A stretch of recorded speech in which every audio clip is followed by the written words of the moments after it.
Mesdames et messieurs, bonsoir, bienvenue dans cette édition que nous ouvrons par ce décret des bars 2014-261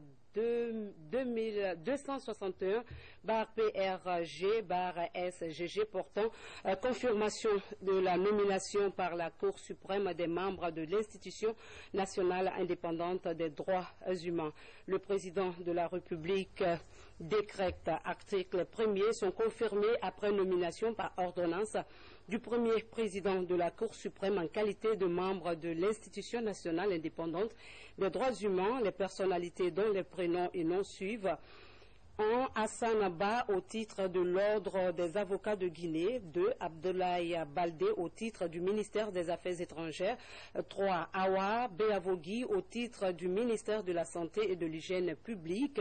4. Mamadou Aliou Bari au titre de l'Observatoire national de la démocratie et des droits de l'homme. 5. Aboubakar Sidiki Kamara au titre du ministère de l'Action sociale, de la promotion féminine et de l'enfance. 6. Ansoumane Kamara au titre du ministère de l'économie et des finances. 7. Cabinet Kamara au titre de l'association des albinos.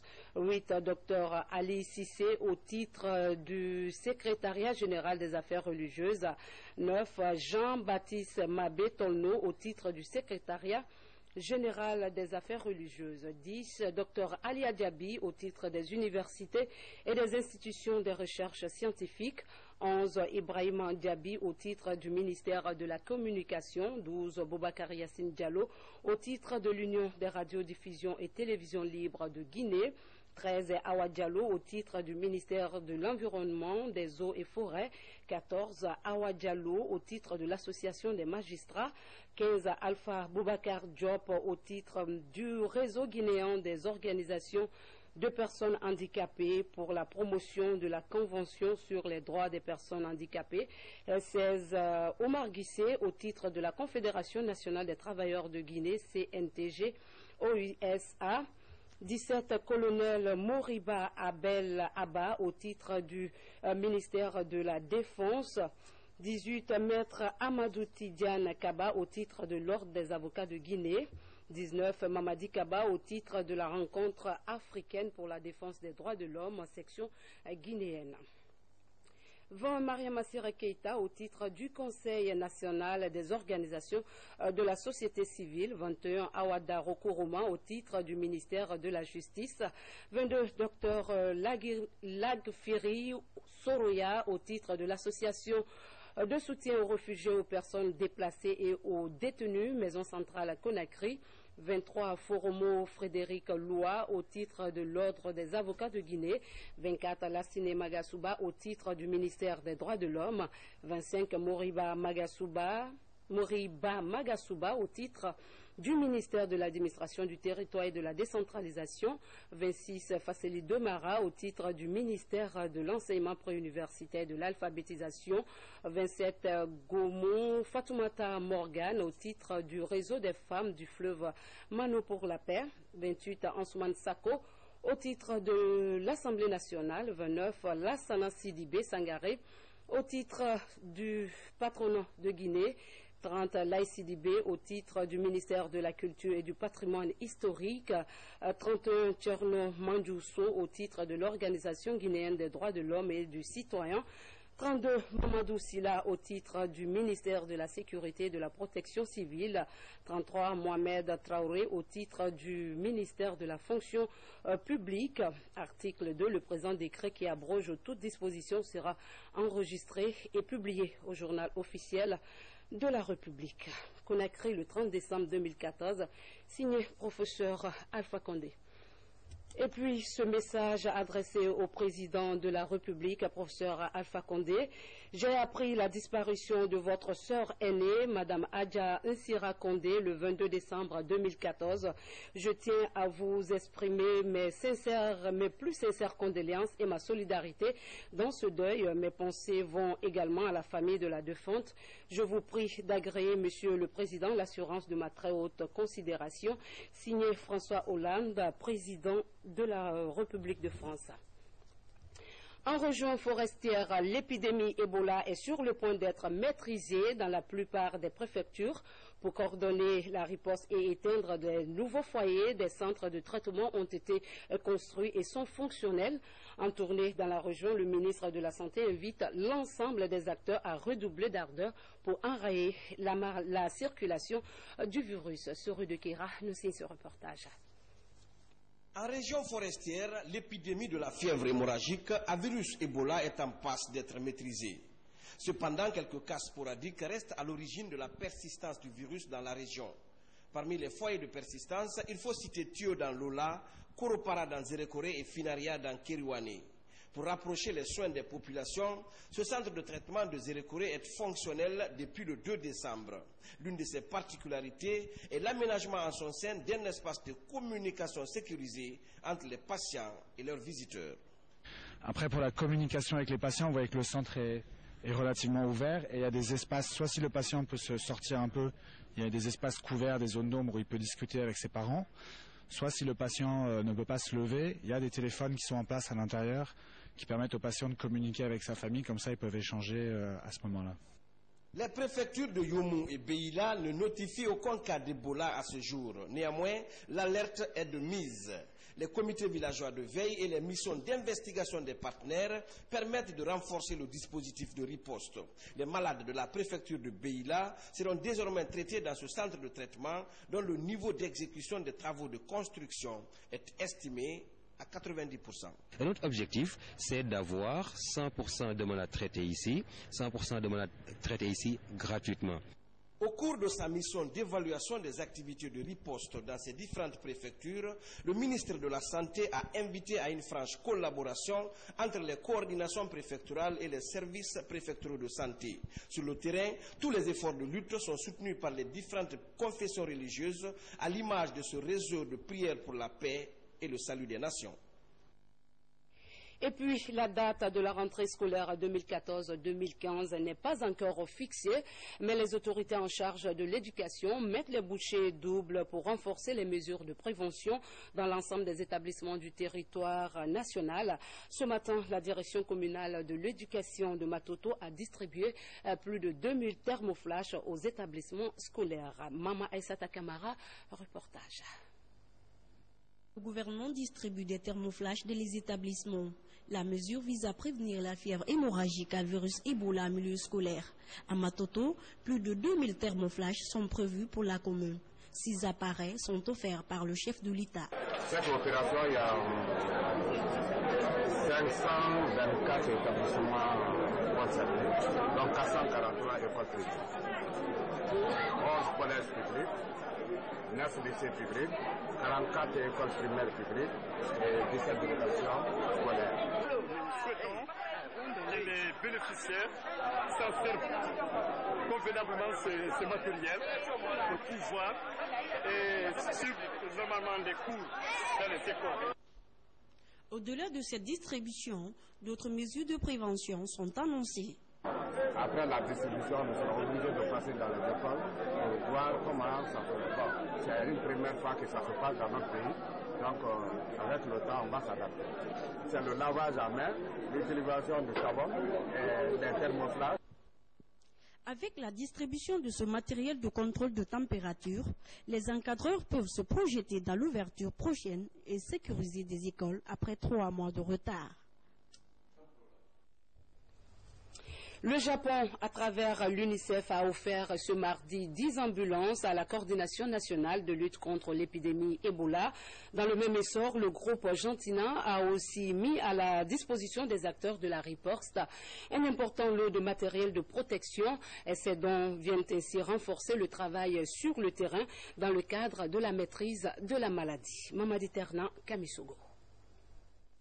300 000 $, soit 2 milliards 144 millions 400 000 francs guinéens. C'est l'enveloppe qui a servi à l'achat de ces 10 ambulances par le Japon à travers l'UNICEF. Une nouvelle assistance qui vient renforcer le dispositif opérationnel de prise en charge à temps des malades d'Ebola. Ces véhicules serviront dans les zones touchées à l'acheminement des cas diagnostiqués de la maladie vers les centres de traitement. Dans le même cadre, le groupe Gentina offre aussi des équipements de protection à la coordination nationale des ripostes. Que les populations, à travers tous les pays, l'ensemble des patients puissent bénéficier de services d'ambulance et de référencement sécurisés vers Ebola. Le kit de protection Ebola manquait aux médecins dans les structures sanitaires et cela lui faisait beaucoup de peine. Nous avons vraiment voulu répondre à son désir de vouloir voir les médecins protégés. Et donc c'est dans ce cadre-là que nous avons envoyé un conteneur de kits de protection Ebola. En recevant ces dons, le coordinateur national pour la riposte à Ebola s'est félicité de l'appui des partenaires nationaux et internationaux en faveur de la Guinée. On va lancer notre programme d'Ebola 0 en 60 jours à partir du 1er janvier. Je crois que sur le plan capacité intellectuelle, physique, avec des spécialistes et matériels en termes d'équipement, nous serons en mesure de combler nos gaps. La Guinée veut en finir avec Ebola d'ici fin février 2015. Après la validation de la nouvelle stratégie, bientôt une caravane Ebola est attendue dans les préfectures affectées. Nos compatriotes vivant au Mozambique ont le souci de la santé de la population guinéenne. Ils viennent d'apporter leur contribution qui s'élève à 7 000 $ américains. Le montant a été remis aux autorités guinéennes. Mohamed Souma. 7 000 $ américains, c'est le don en espèces de plus de 7 000 Guinéens vivant au Mozambique. Une contribution pour la lutte contre la fièvre hémorragique à virus Ebola qui a causé près de 2000 décès en Guinée. On a fait contribution, on tape chaque porte, celui qui a $1, celui qui a $10, celui qui a $100. C'est une contribution volontaire. Les autorités guinéennes apprécient le geste. Elles réaffirment leur détermination à redorer l'image de la Guinée.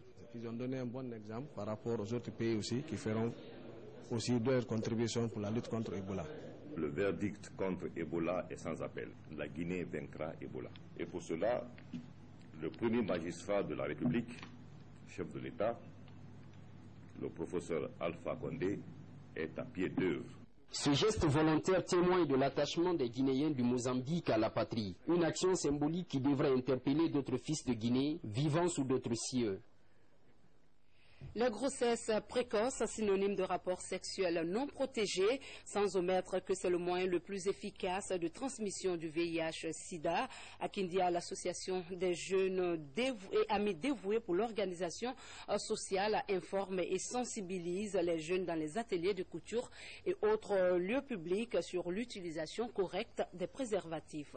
Younoussa Tawel Kamara nous fait le point. Les ateliers de couture, les salons de coiffure et autres lieux publics de la ville de Kindia ont été les cibles de l'association des jeunes et amis dévoués pour passer les messages de sensibilisation.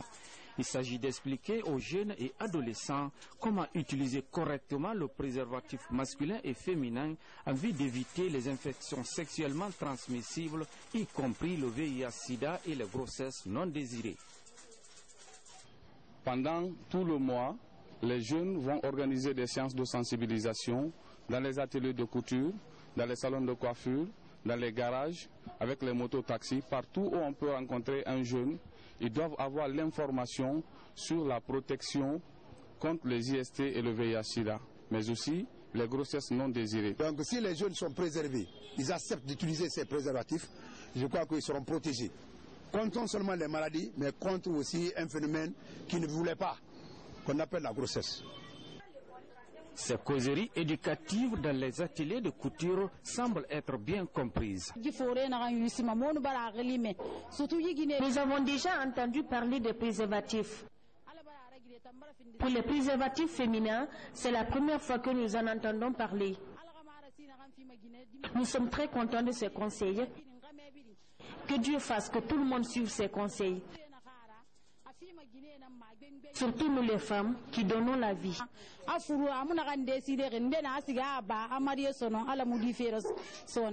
Pour pérenniser la campagne de sensibilisation sur la pandémie, l'ONG Ajados compte créer des clubs d'écoute dans les ateliers de couture, salons de coiffure et les marchés afin de donner de larges informations sur la sexualité des jeunes et adolescents.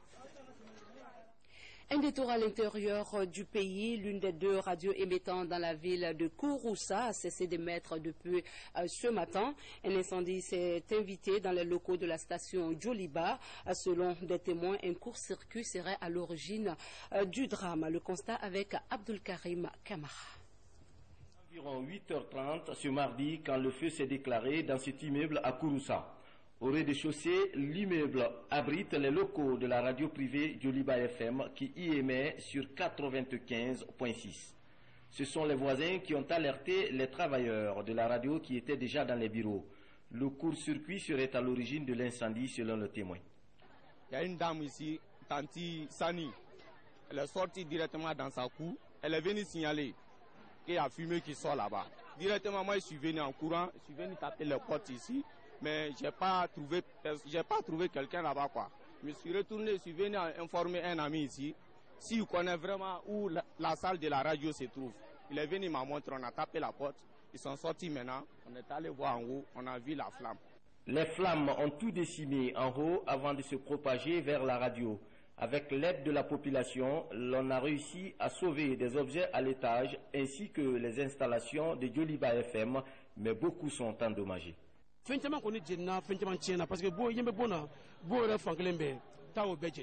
Nous venons d'enregistrer d'importants dégâts matériels au niveau de notre radio, mais on a quand même pu récupérer certains objets grâce à l'aide de la population. Djoliba FM est l'une des 2 radios avec la radio rurale locale à émettre dans la ville de Kouroussa. Elle y a été implantée en février 2012. Toujours dans l'actualité de chez nous, des produits quittent les étalages des marchés pour être incinérés, 20 tonnes de riz et 400 cartons de jus en poudre, des matières qui présentent une menace pour la chaîne alimentaire humaine. C'est le pari gagné du ministère du Commerce pour préserver la santé des populations. Sur place, Mariam Bari. Tonnes de riz importés et 400 cartons de jus en poudre incinérés par les agents de l'Office national de contrôle de qualité. Ces produits portent encore une date valide, mais ils ont perdu toute valeur nutritionnelle à cause de la mauvaise conservation. Ce bateau, il y a eu la rouille qui a percé les balastres. L'eau maintenant a pénétré dans les cales. Et ces cales, il s'est trouvé qu'il y avait une certaine quantité de riz dans la cale 3. Et l'eau maintenant a submergé sur les sacs de riz. On appelle produit avarié un produit qui a perdu sa valeur marchande. Cette valeur marchande, la date peut être là et que le produit ait perdu ses valeurs nutritives, soit par le transport, par la conservation ou par la manipulation. Pour l'Office national de contrôle de qualité, cette destruction répétée de denrées est une alerte à la fois pour les vendeurs et les consommateurs dans la commercialisation avérée des produits avariés ou périmés sur le marché guinéen. L'appel que nous lançons aux opérateurs économiques, aujourd'hui, ils devraient prendre soin de commander d'abord les échantillons qu'ils doivent importer, les faire analyser et être autorisés à les importer. Après avoir remarqué un changement au niveau de ma marchandise, j'ai directement saisi l'office de contrôle de qualité pour procéder à la destruction afin qu'elle ne soit pas mise à la disposition de la population. La valeur marchande de ces produits s'élève à plusieurs centaines de millions de francs guinéens. Leur incinération est une alerte à tous les acteurs évoluant dans le secteur des droits de l'homme et des libertés publiques. Khalifa Gassama Diaby a défendu face à la presse les différentes activités menées par son département. Il s'est aussi appesanti sur les défis à relever, ce à travers des stratégies, instruments et mécanismes efficaces pour mettre en route un véritable processus d'instauration d'un État démocratique. Makale Souma nous fait le compte-rendu. Travaillons dans des conditions...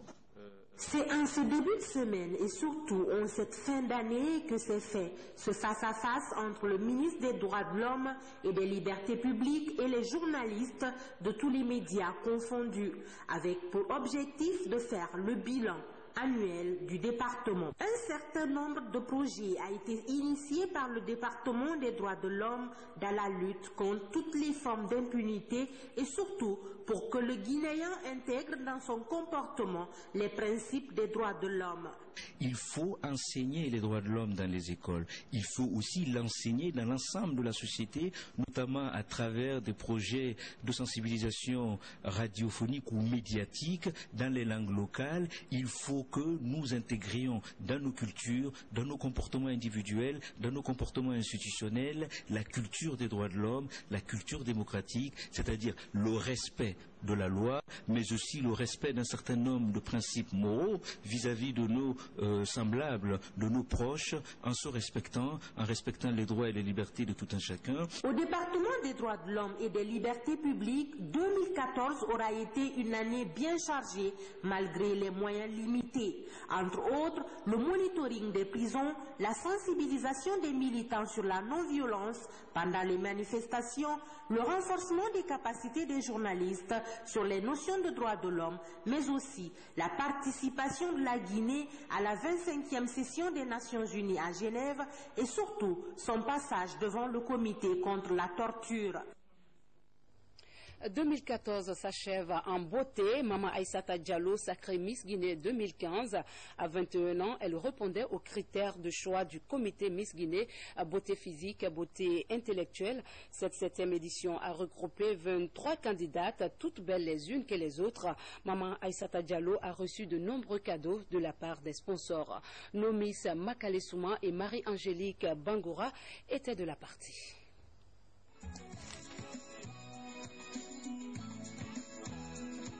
Reporté à plusieurs reprises à cause de l'épidémie à virus Ebola, le concours Miss Guinée a finalement eu lieu ce 27 décembre.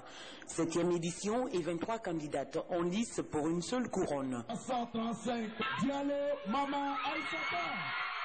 Maman Aïssata, Diallo. Maman Aïssata, Diallo. Celle qui a été choisie parmi tant de belles filles, je dirais à tout le monde que vous ne serez pas déçus en fait. La Miss Guinée 2015 est accompagnée de 2 dauphines, toutes aussi belles et splendides. Et la première dauphine est bien Safiatou Diallo, cette éblouissante jeune fille dotée de formes splendides à faire tourner des têtes a déjà son master en banque et assurance. Ce qui fait d'elle un bel exemple d'alliage beauté et intelligence, pouvant aisément représenter la Guinée sur le plan international. D'abord, la tenue traditionnelle.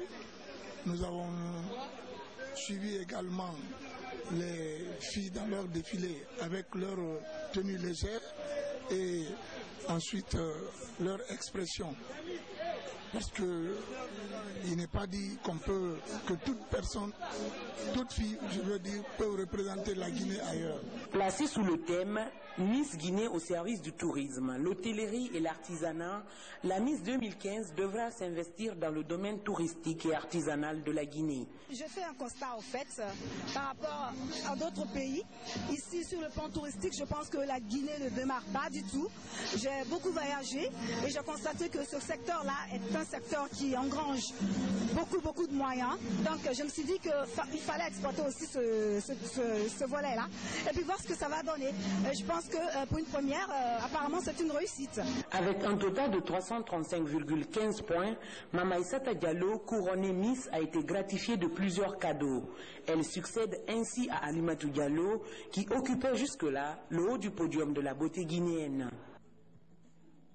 Football, la 30e édition de la Coupe d'Afrique des Nations Guinée équatoriale 2015 se jouera du 17 janvier au 8 février avec la participation, bien sûr, de notre Sili national. Ce matin, au siège de la Fédération guinéenne de football, le sélectionneur Michel Dussière a dévoilé la liste des 23 joueurs. Ibrahima Souri, Fofana.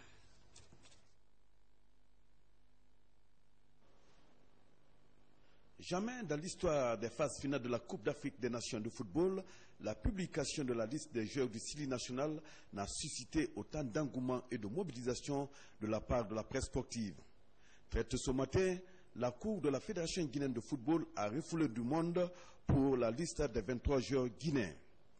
Pour ce rendez-vous de la 30e édition de la Coupe d'Afrique des Nations 2015, les sélectionneurs Michel Dussière a prévu 3 gardiens, 8 défenseurs, 6 milieux de terrain et 6 attaquants, tous de l'ossature qui a permis au Sili national de jouer les éliminatoires. À cet effectif s'ajoutent 2 nouveaux joueurs, François Kamano de Bassia, Bounassar de Metz. Les revenants Kevin Constant, Jibril Paye Tamsir et Aboubakar Kamara, le gardien évoluant en Espagne, seront de la campagne. Je voudrais profiter de cette opportunité pour remercier Son Excellence Madame la Ministre des Sports et à travers le Premier ministre et tout le gouvernement de la République et singulièrement le chef de l'État, le professeur Alpha Condé, qui, au-delà de tout ce que cela a supposé comme charge financière, a accepté de mettre au service de cette équipe des moyens pour qu'elle se qualifie à cette phase finale. Le 6 janvier prochain, le Sili national recevra les couleurs nationales des mains du président de la République avant de s'envoler pour Casablanca où il livrera 2 matchs amicaux. Le 10 janvier contre l'équipe olympique du Maroc et le 12 contre les Lions du Sénégal avant Malabo le 16 janvier prochain. L'apprentissage des versets coraniques, une tradition au Fouta et dans d'autres régions à dominance musulmane. À Concouré-Centre, à 20 km de Mamou, les enfants assis autour du feu n'écoutent pas un conte, mais apprennent plutôt le Saint-Coran. Nos reporters Sekou Ferna Kourouma, Adama Traoré et Philippe Kamano nous font découvrir cette école de nuit. Suivez.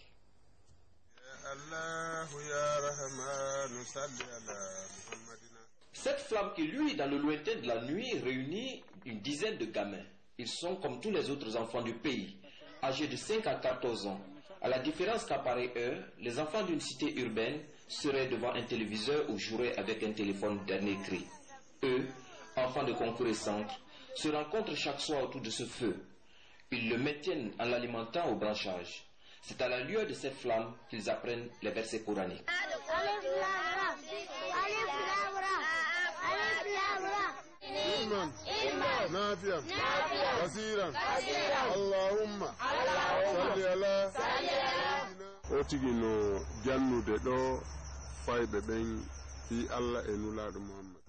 J'apprends le Coran aux enfants afin qu'ils découvrent Dieu et le prophète Mahomet parce que la religion est primordiale. Leur apprendre comment prier, comment respecter et leur faire savoir qu'il faut prendre les ablutions avant de toucher au Saint-Coran.